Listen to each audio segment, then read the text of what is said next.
Hey everyone, thanks for tuning in. If you're new here, consider subscribing. It really helps keep these stories coming. And while you're here, let me know in the comments where you're listening from.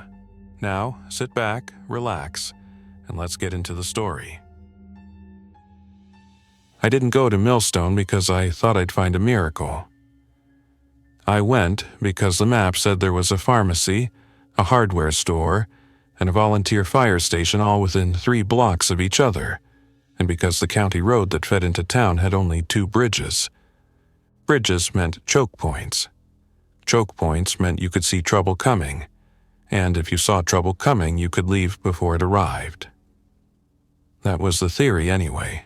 The kind of theory you build when you've had enough bad days that you start treating survival like a job you clock into. Checklist, route plan, contingencies. A hard stop time before dark. The world had been ending for long enough that the details blurred together. Sirens, emergency alerts.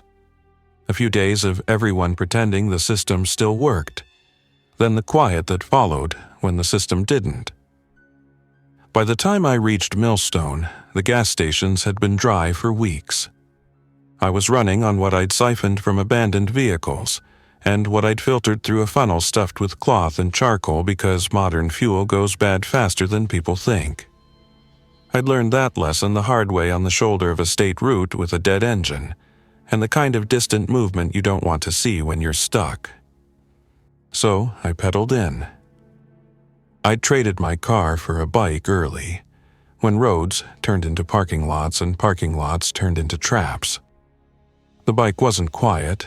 Nothing is quiet when you're tired and carrying too much, but it was manageable.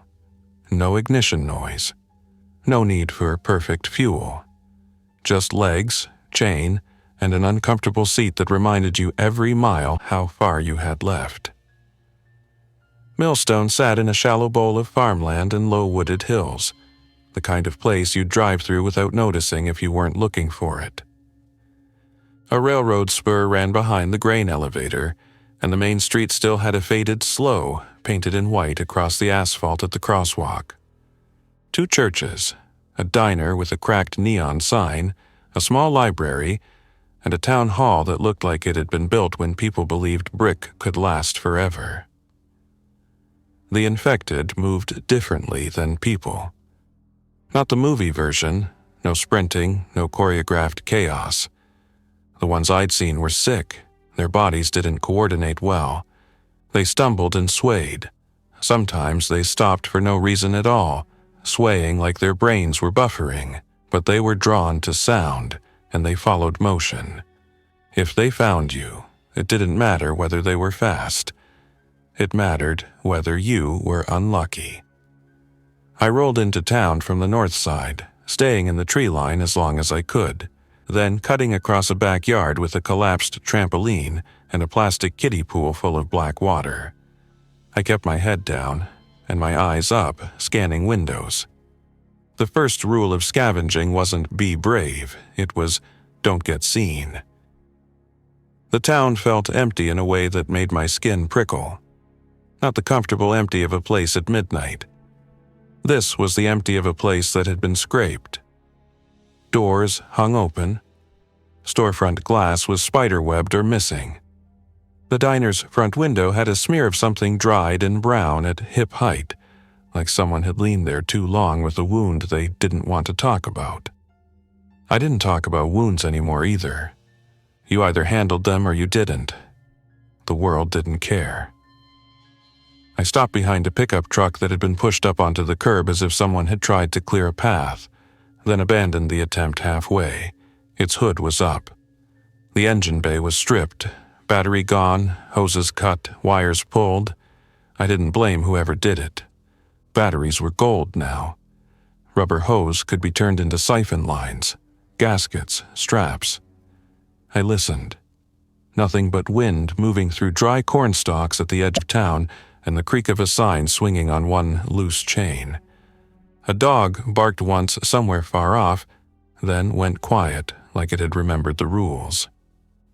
I checked my watch out of habit, though habit was pointless without schedules. 2:17 p.m.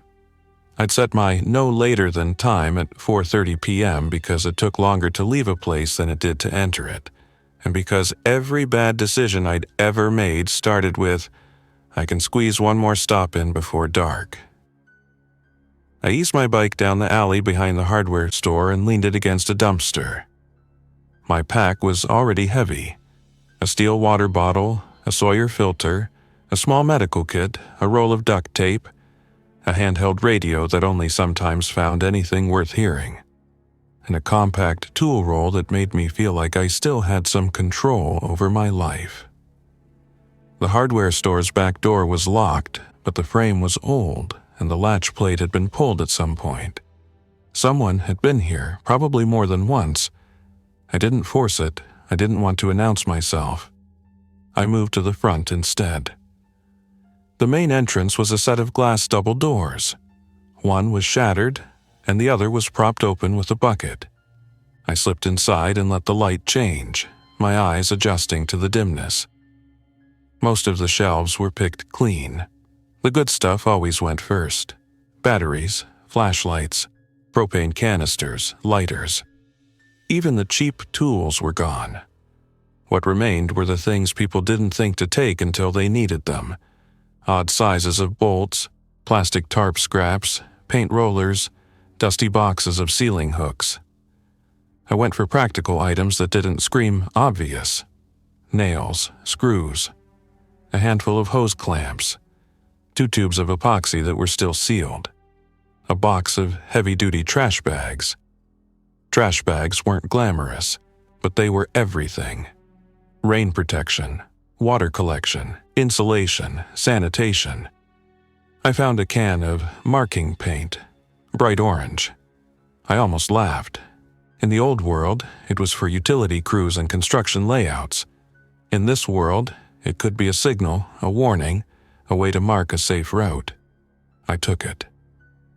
The pharmacy 2 doors down was worse. The front had been smashed and burned. Shelves were overturned. The back room had been broken into from inside, which told me the staff probably locked themselves in and then realized too late that a locked door wasn't a plan. I found a few bottles of saline solution, a half-full box of gauze pads, and a jar of petroleum jelly. I found a child's thermometer still in its cardboard sleeve, which felt like an insult. The antibiotics were long gone, so were the painkillers. People always took the things that made the present tolerable. I didn't linger. Pharmacies had a way of pulling desperate people like gravity, and desperation got loud. By 3:05 p.m., I'd hit the fire station. The volunteer stations in small towns were always a gamble. Sometimes they had a generator. Sometimes they had spare fuel. Sometimes they had nothing but empty bays and a smell of old rubber. Millstone Station had 3 doors. 2 were closed. One was half raised, frozen in place, and the bay behind it was empty except for oil stains and a pile of turnout gear that looked like someone had stripped it off in a hurry. I stepped around it, careful not to brush against it.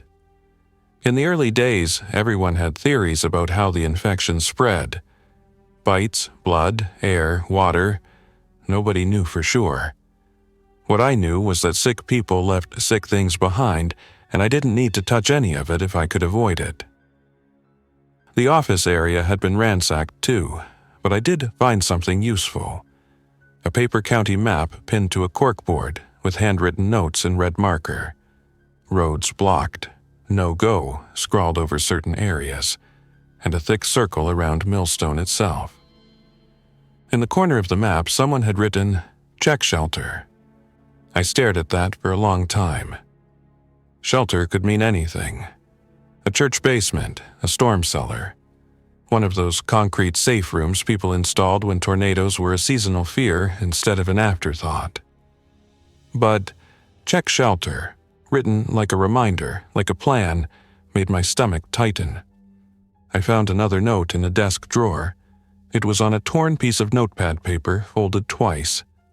The handwriting was rushed. Town hall, lower level, door behind stage. Key ring in mayor's office. If you hear knocking, don't open." I didn't like the last line. Not even a little. I left the station and stood in the street, letting my eyes run up and down Main Street like I was searching for someone I knew. The town hall was visible 2 blocks away, brick with white columns that were more decorative than structural. There was a small park beside it with a bandstand and a flagpole. The flag was gone. The pole was still there, empty against the sky. The thing about shelters is that people imagine them as answers. Somewhere safe, somewhere sealed, somewhere stocked, somewhere that makes the chaos outside irrelevant. The reality is that shelters are just rooms with doors, and doors are only as strong as the people behind them. I approached Town Hall from the side, not the front. The front steps were too exposed, and exposure was how you ended up being watched. The side entrance was a single metal door with a narrow window. The window was dark. I put my ear against the metal and listened. Nothing. I tried the handle, locked. I could have forced it. I had a small pry bar in my tool roll, and older door frames didn't like being tested. But the note said key ring in mayor's office, which meant there was a right way in, and the right way usually made less noise. I circled the building, checking windows. Most were intact. One on the back corner was broken, but the glass had been removed carefully, not smashed. That told me somebody had used it like a door. I slid my pack off, set it under the window, and climbed in feet first, careful not to scrape the frame. My boots landed on a carpet that smelled like stale dust and old paper. I straightened slowly, letting my eyes adjust again. Town hall interiors all looked similar. Bulletin boards with curling flyers, faded photos of mayors from decades ago, plaques nobody read. The air inside was cooler than outside. It felt like the building had been holding its breath. I moved room to room, keeping my steps light.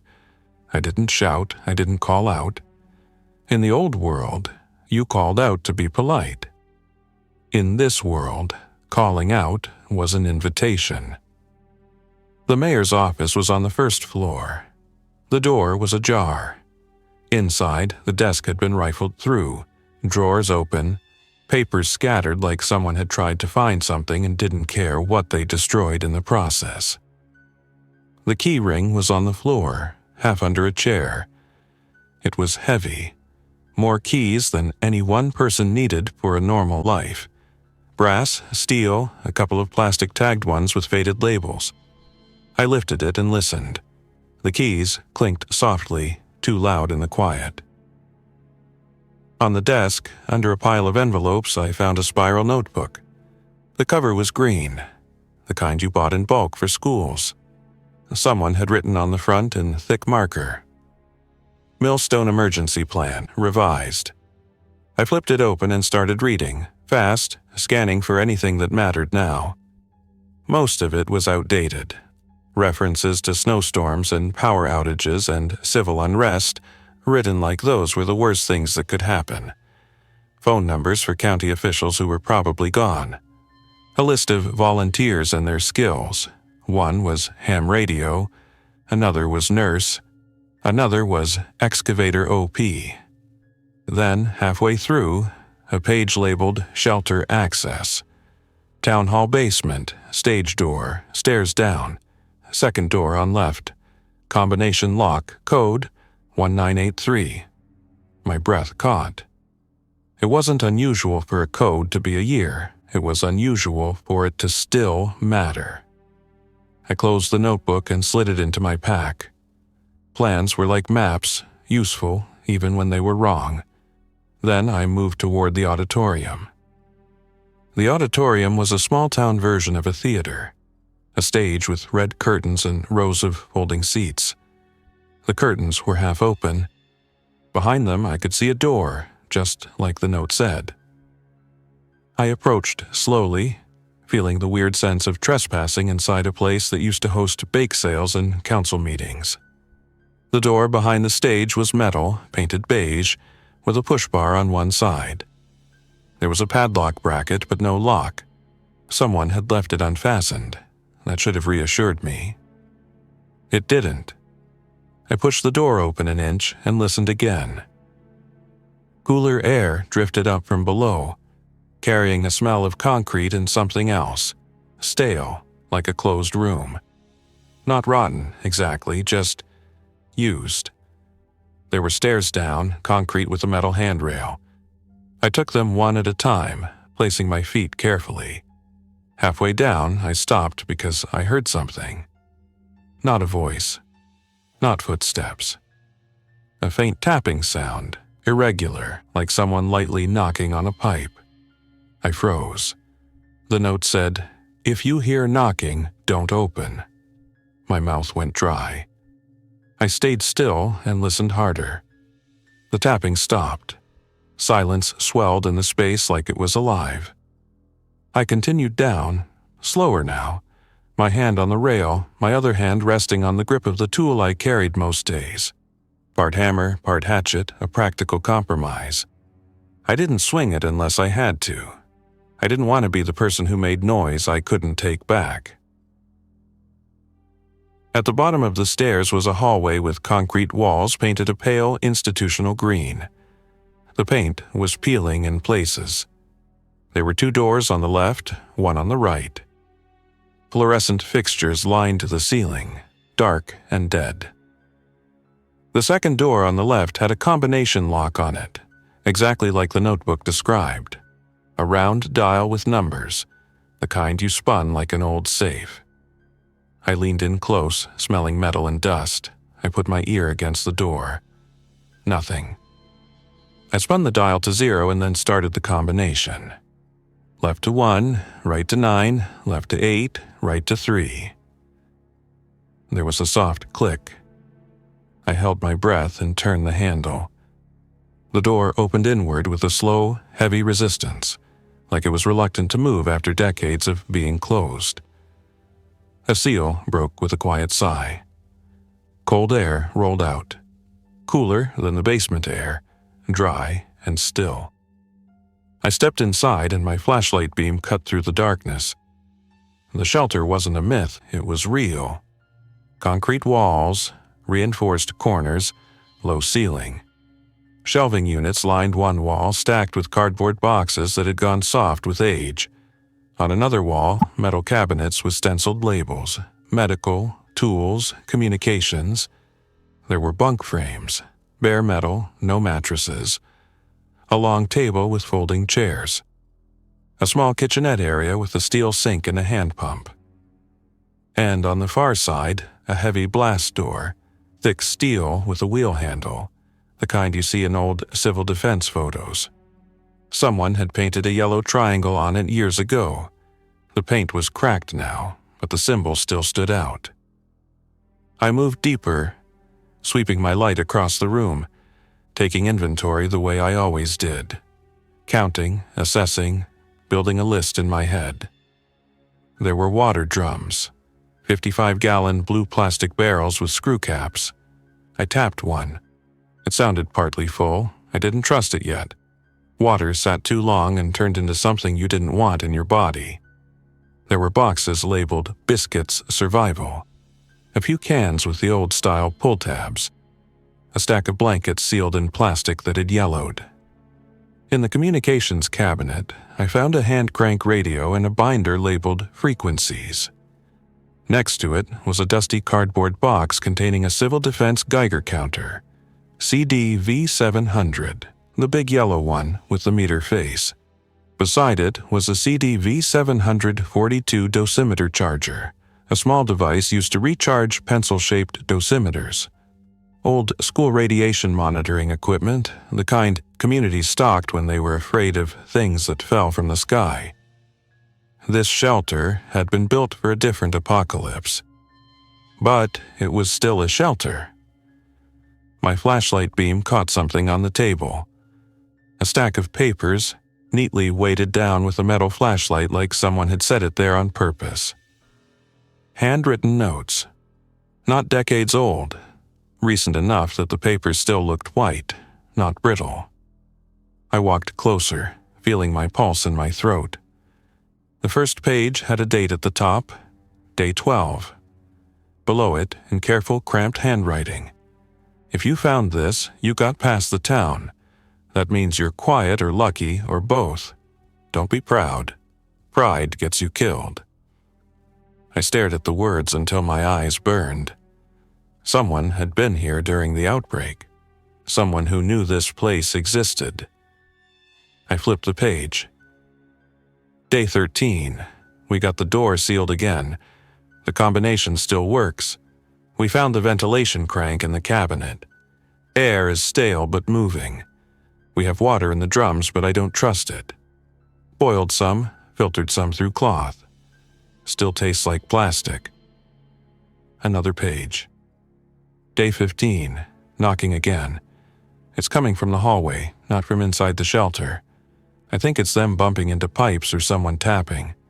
I don't know which is worse. My fingers tightened on the paper. I kept reading. Day 16. We argued about opening the door. Tim said it could be survivors. Marta said anyone alive would call out. Nobody calls out now unless they want you to come out. We stayed quiet. Tim didn't forgive us. I looked up automatically, sweeping my light around the shelter again, searching faces that weren't there. The bunker was empty. Just me and dust and words. I found a small photo taped to the inside of the notebook cover. 3 people smiling in front of the Millstone sign on Main Street. A man in a work shirt, a woman in scrubs, and an older guy wearing a baseball cap with a volunteer fire department logo. Ordinary people from before everything broke. Tim. Marta. Maybe the older guy was the one writing. I kept going. Day 18. Food count. If we eat 1 biscuit pack per day, we can stretch it. But we need protein. We need real calories. Biscuits don't fix hunger, they just postpone it. Day 19. Marta's cough is worse. She says it's the dust. I think it's fear. Fear lives in your chest. Makes a home there. Day 20. Tim is gone. He waited until we were asleep and took the keyring and a flashlight. He left a note. I'm not dying in a hole. Marta cried but didn't follow. I didn't either. I hate myself for that, but I didn't. I set the pages down and forced myself to breathe slow, in through nose, out through mouth. Quiet. Survival wasn't just gear and food, it was decisions. And decisions always left marks. I walked toward the blast door, the heavy one on the far side. It was closed. The wheel handle was set at an angle like it had been spun tight. Someone had shut it deliberately. If the shelter door was the first barrier, the blast door was the second. I put my hand on the cold steel and listened. At first, nothing. Then, faintly, I heard it again. Tap, tap, tap. Irregular, not a rhythm. Not a message I understood, just contact somewhere beyond the door, traveling through metal and concrete like the building itself was being tested by something patient. I stepped back, heart hammering, and aimed my flashlight at the seams. The blast door wasn't supposed to be here as an inner door. In old designs, blast doors protected entrances, not interior rooms.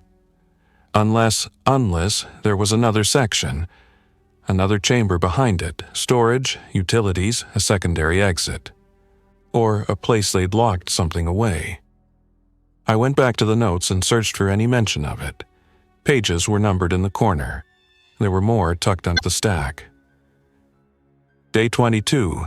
We moved supplies away from the blast door. The sound behind it is louder now, like scraping, like hands. We should never have opened that corridor. My stomach turned. Another page. Day 23. There's a second stairwell. It leads to an old service tunnel that runs under Main Street. That's where the blast door goes. We thought we could use it to escape if the town hall entrance got blocked. Tim found it first. Tim wanted to go now. Marta begged him not to. he went anyway. I felt cold in places my clothes didn't cover.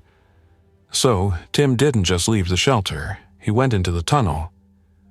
And something followed. I read the next line, and my throat tightened.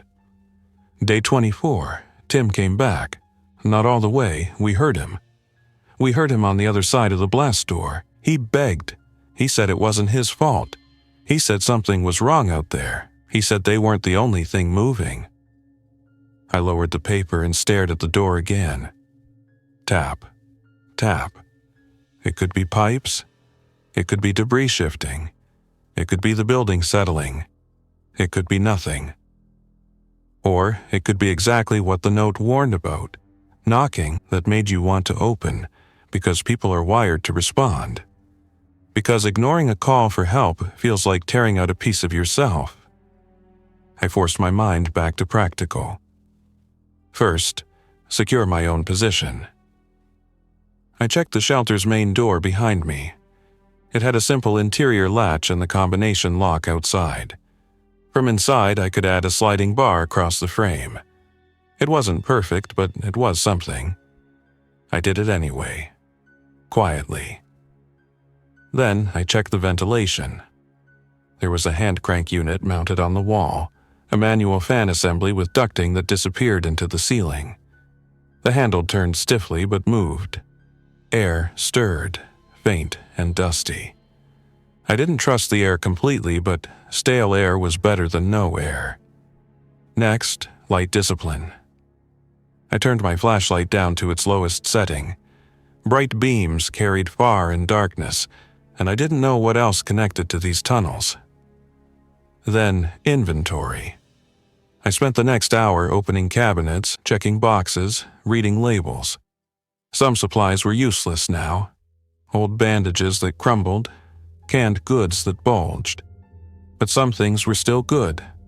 Sealed packets of water purification tablets, rolls of medical tape, metal tools that didn't expire. In the tools cabinet, I found a bolt cutter. Heavy, awkward, but valuable. I found a pry bar longer than mine, a set of cold chisels, a handsaw, a box of work gloves. In the medical cabinet, I found a blood pressure cuff and a stethoscope, which would have made someone feel better in a different crisis. I found iodine solution, a few packs of sterile gauze, and a stack of N95 masks in sealed plastic that had yellowed but remained intact. And tucked behind the bottom shelf, half hidden, I found something that made me stop. A locked metal case, about the size of a large briefcase with a county property sticker on it. The sticker read, Millstone PD. I stared at it for a full 10 seconds. Small-town police departments didn't have much, but what they had could change your odds. The case was locked with a simple key lock. The key ring I'd found upstairs had dozens of keys. I tried them one by one, slowly, listening between each attempt for any change in the tapping. The 9th key turned. The case popped open with a dry metal sound. Inside was a pump-action shotgun, cleaned and oiled, wrapped in an old towel. Next to it were 2 boxes of 12-gauge shells, one labeled 00 Buck, the other Slug. There was also a small cardboard box with a few spare parts and a simple cleaning kit. I didn't feel triumphant, I felt heavier. Tools like that didn't make you safe. They just moved you from helpless to responsible. Now you had the ability to make decisions you couldn't undo. I checked the shotgun's chamber the way I'd been taught by a friend long before the outbreak. Point in a safe direction, finger off the trigger. Action open, look and feel. Empty. Good. I set it back in the case for now and closed it. I didn't sling it. I wasn't going to walk around the shelter pretending I was someone I wasn't, but I'd keep it accessible. If I needed it, I wouldn't have time to wish I'd prepared. By 4:10 p.m., I'd made a choice. I was staying the night. I'd planned for a quick sweep and exit, but plans were a luxury. This shelter was safer than any random house. It was below ground, concealed. and designed to keep people alive when the outside was hostile. Even if it was old, it was solid, and after weeks of sleeping in places where every sound made you sit bolt upright, the idea of a reinforced door between me and the world felt like a drug. I moved my bike and pack inside, bringing the bike down the stairs carefully so it didn't bang the handrail. I shut the stage door behind me and eased a chair under the handle. Not a real barricade, but enough to slow someone down, enough to make noise if forced. Then, I settled into the shelter like someone trying to pretend it was normal. I ate a small meal, peanut butter from my pack and a handful of trail mix I'd been rationing. I drank filtered water. I didn't touch the drums yet. I didn't trust anything that had been sealed for years without checking. I sat at the table and read the rest of the notes because I couldn't not. Day 25. Marta says we should leave through the tunnel before it gets worse. I told her no. I told her we only have this one safe place. She asked me what safe means if the knocking never stops. Day 26. The knocking became scraping, like something being dragged, or like fingernails on metal. I hate writing that because now it feels real. Day 27. Marta is gone. She waited for me to sleep and took the bolt cutters and the key ring. She left her scrubs folded on the chair like she was quitting a job. She left a note. I'm not waiting for the door to fail. Day 28. I am alone now. The tunnel is not an escape.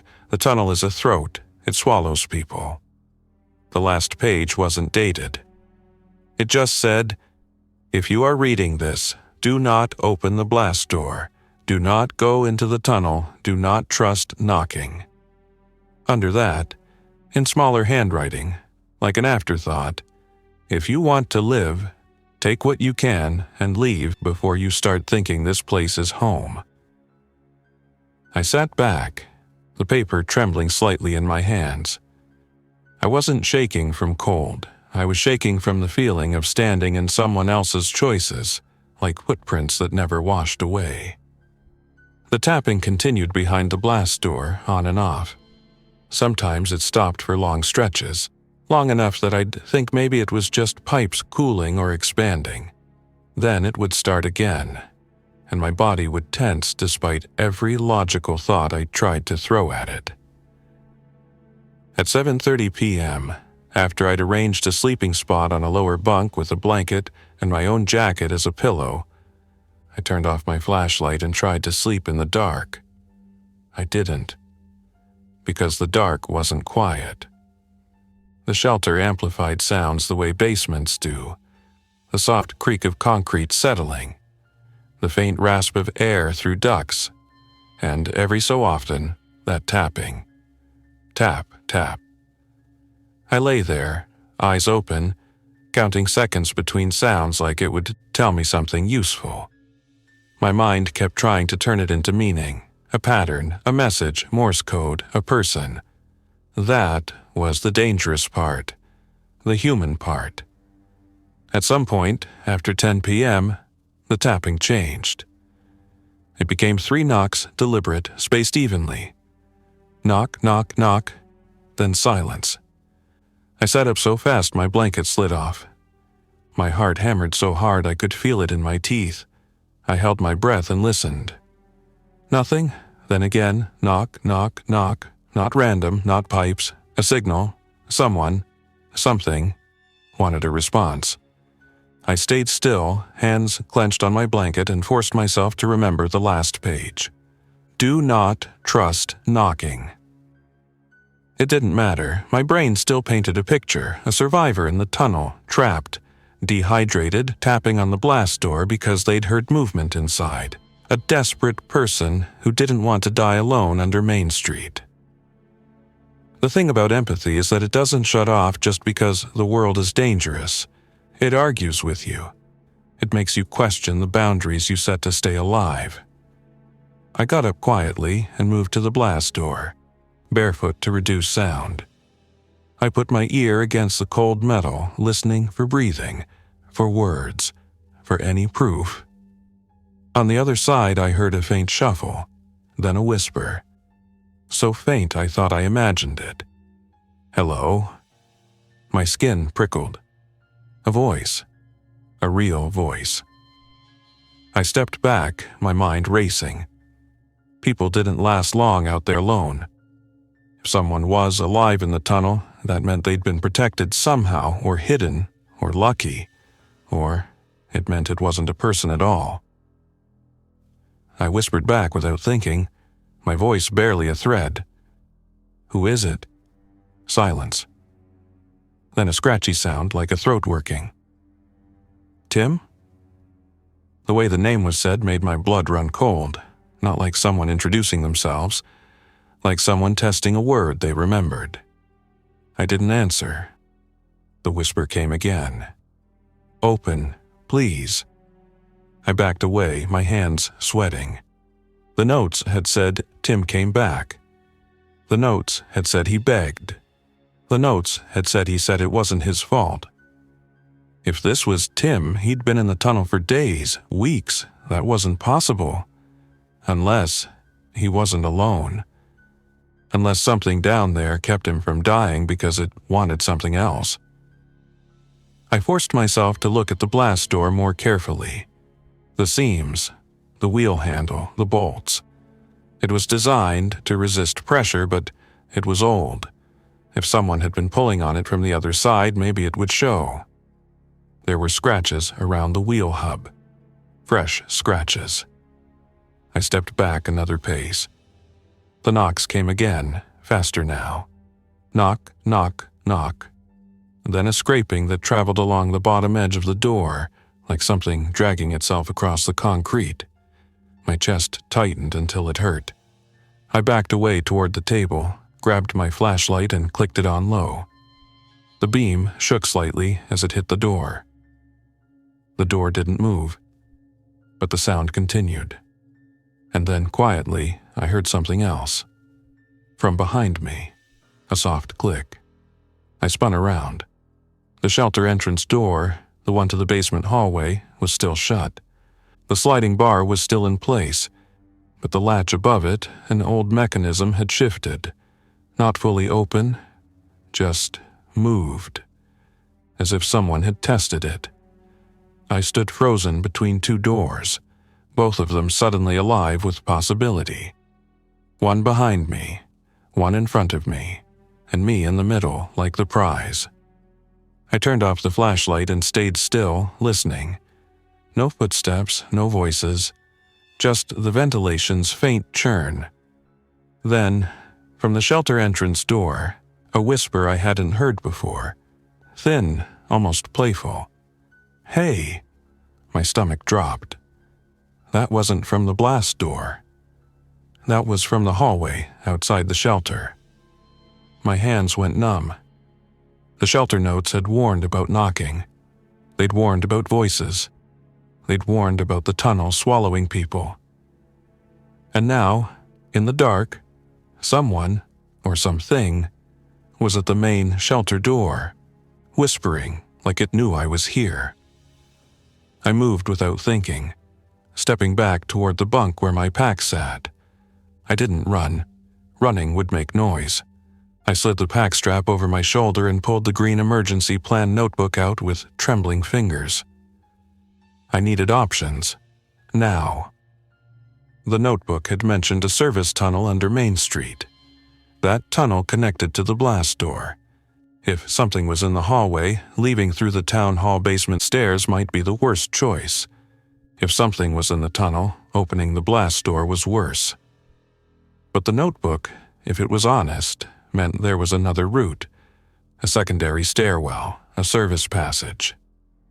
I forced myself to breathe and flipped to the shelter access page again, then back, scanning for any mention of utilities, exits, diagrams. There was a rough sketch on one page I hadn't noticed earlier. A rectangle labeled shelter room. A thick line labeled blast door. Then a corridor drawn in pencil with a note. Service tunnel, old storm drain access. And at the far end, another stairwell labeled maintenance hatch park. The park, the bandstand, the flagpole. that small patch of grass beside Town Hall. If there was an access hatch in the park, it could be an old maintenance entrance, a way for crews to service the tunnel without going through the building. Or it could be a trap. But everything was a trap now. The only difference was whether you saw the jaws before you stepped in. The whisper at the shelter entrance came again. Open. It's cold. It sounded like a person trying to imitate comfort, like a voice doing an impression of a memory. I swallowed hard and made my decision. I wasn't opening either door. I was leaving the shelter entirely. Not through the basement stairs, not through the blast door. Through whatever the park hatch was, if it existed, and if I could reach it without drawing attention. To do that, I had to cross the service tunnel. The tunnel, the notes called a throat. I didn't have time to be scared. Fear was a luxury that came after. I moved to the tools cabinet and grabbed the bolt cutters and pry bar. I slipped on the work gloves. I took the shotgun case and set it near the shelter entrance, not to use immediately, but because if the door gave way, I needed something that could stop a rush without a prolonged struggle. Then I went to the blast door. The knocking had stopped. The scratching had stopped. Silence pressed in from the other side like a held breath. I put my hand on the wheel handle. It was cold. Solid. I leaned in and whispered, more to myself than anything else. "I'm sorry." Then I spun the wheel. It resisted at first, then gave with a groan of old metal. I turned it slowly, controlling the noise as much as I could. Every click felt loud enough to carry up the stairs and out into the world. When it loosened, I pulled the door inward. A wave of stale air hit me, carrying a smell of damp concrete and something sour. My flashlight beam swept the corridor beyond. The service tunnel was narrower than the shelter room, with low ceiling pipes and old conduit running along the walls. The floor was concrete with a shallow channel down the center like a drainage trough. The tunnel stretched into darkness in both directions. And in the center of my flashlight beam, about 20 feet away, was a handprint on the wall. Dark, smeared, recent. Beside it, a message scratched into the paint with something sharp. "Don't listen." My throat tightened so hard it hurt. A whisper came from behind me again, from the shelter entrance door this time, closer, louder. "Come on, open it." I didn't look back. I stepped into the tunnel and pulled the blast door shut behind me, leaving the shelter, my one safe room, on the other side. The wheel handle clicked as it settled. I didn't lock it fully. I just shut it enough that it wouldn't swing. My hands were shaking, and shaking hands made mistakes. I turned and moved down the tunnel toward the direction I believed led to the park hatch. The sketch wasn't precise, but the pencil note suggested the hatch was near the park, which was on the south side of the town hall. If the tunnel ran under Main Street, then the park access might be on the southern branch. I kept my flashlight low and angled toward the floor, not sweeping it wildly. Light carried, light attracted. I moved at a controlled walk, stepping around debris, old boards, rusted metal brackets, a collapsed section of ductwork. The tunnel walls had old signage, faded stencils, utilities, and authorized personnel only. I passed a junction where another passage branched off, blocked by a metal gate that hung open. On the floor near it, I saw a crushed plastic water bottle, recent, and a strip of cloth that looked like it had been torn from a shirt. People had used this tunnel, and not everyone had come back. The farther I went, the wetter the air felt. Condensation beaded on pipes overhead and dripped in slow, steady rhythm into the drainage channel. The sound was too much like the tapping I'd heard through the blast door, and my brain flinched every time a drop hit concrete. Halfway down, I heard a sound behind me, soft, like bare feet on damp floor, I stopped instantly and killed my flashlight. Darkness swallowed everything. Total. The kind of dark where you can't see your hand in front of your face. I held my breath. The sound stopped. Then, from somewhere in the black behind me, a voice whispered, almost amused. "You left?" It wasn't loud, it wasn't angry. It sounded like someone noticing a choice. My blood turned to ice. I didn't answer, I didn't move. I let my heartbeat slow as much as it could, willing my body to become part of the tunnel, just another piece of stillness. A faint scrape came closer, then stopped again. And then, very softly, I heard another voice. Not the same one. This one sounded tired, human. Don't talk, don't answer it. My mouth fell open in the dark. A real person was here. I wanted to speak. I wanted to ask where they were, who they were, how long they'd been here. But the warning was clear, and it matched a scratched message on the wall. Don't listen, don't answer. I forced myself to stay silent. A pause stretched so long my lungs burned. I couldn't hold my breath forever. I took a shallow inhale through my nose, as quiet as I could. The amused voice returned, closer now, whispering like it was right beside my ear. "Hello?" The human voice, still hidden, spoke again, barely audible. "Walk. Slow. Keep your light off. Follow the right wall. Don't look back." I swallowed hard and obeyed. I slid one foot forward, then the other, feeling the right wall with my gloved hand. The concrete was damp and gritty. I moved like I was crossing thin ice, every step measured. Behind me, something moved again. A slow shuffle, keeping pace. The tunnel felt narrower now, like the walls had shifted inward. My mind tried to imagine shapes in the dark. That's what panic does. It fills empty space with monsters. I kept moving. After maybe 30 yards, I felt a change in the air. A faint draft, cooler, fresher. That meant an opening somewhere. The human voice came again, closer now, still not visible. "Stop. Light, one click, down." I clicked my flashlight on the lowest setting and pointed it at the floor. In the dim glow, I saw boots. Someone standing close beside me, half in shadow. A man, maybe in his 30s, wearing a torn jacket and a backpack that looked like it had been repaired a dozen times with tape and cord. His face was gaunt, cheeks hollow, eyes wide with exhaustion. He held one finger to his lips. Then he pointed ahead. A ladder bolted into the wall, leading up to a square metal hatch in the ceiling. The hatch had a rusted handle and 4 bolts at the corners. The man mouthed words without sound. "Park." I nodded once, unable to speak. Then, from behind us, the amused whisper returned, louder now, as if it didn't care about subtlety. "There you are." The man's eyes flashed with fear. He grabbed the bolt cutters from my hand without asking and put them against one of the hatch bolts. The old metal squealed quietly as he strained. I helped with the pry bar, wedging it under the hatch lip and applying pressure. The metal groaned. The whisper behind us turned into something else. Not a shout, not a growl, but a chorus of voices layered on top of each other, like a radio picking up too many stations at once. "Open. Help.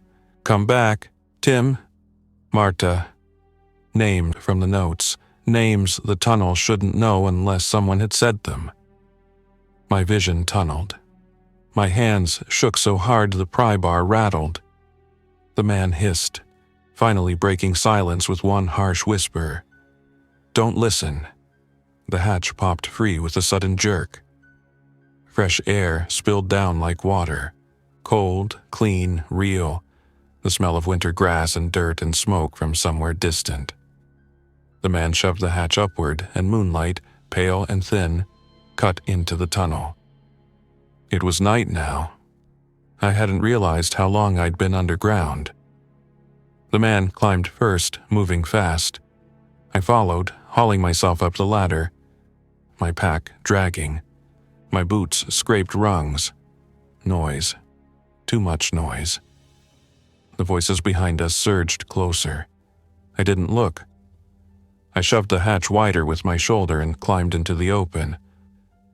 I emerged into the park beside Town Hall near the flagpole, exactly where the sketch suggested.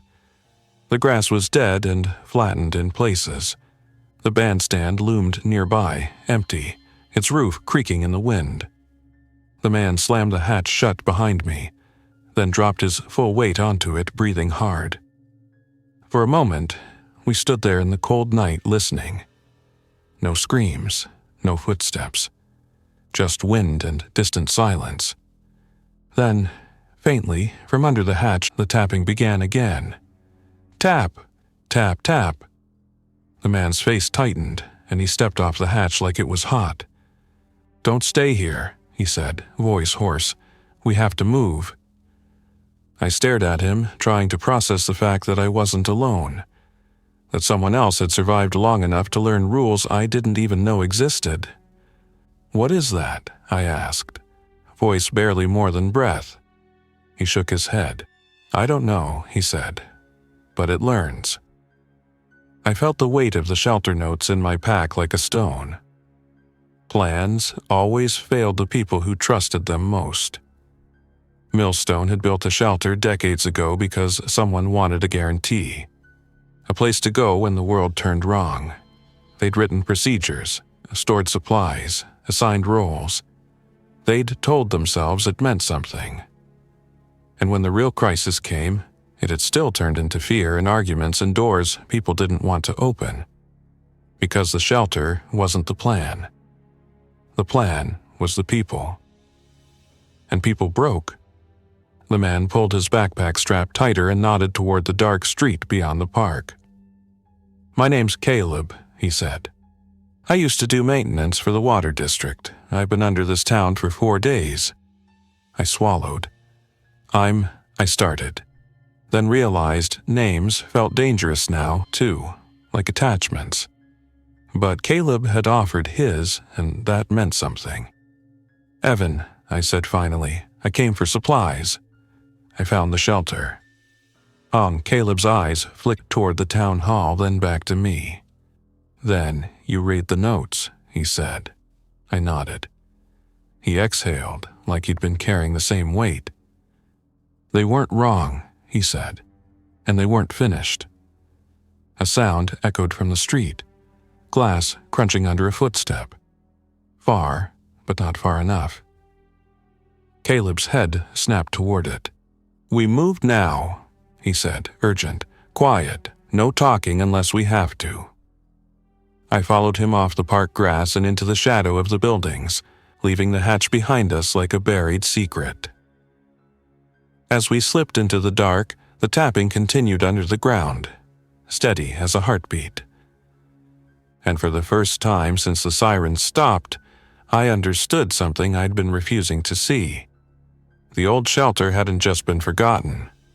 It had been waiting, and whatever lived in the places people built to feel safe, it didn't care about history.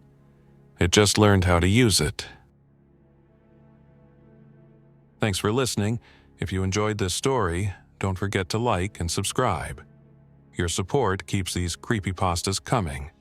Until next time, stay alert, stay safe, and never ignore the feeling that something is watching.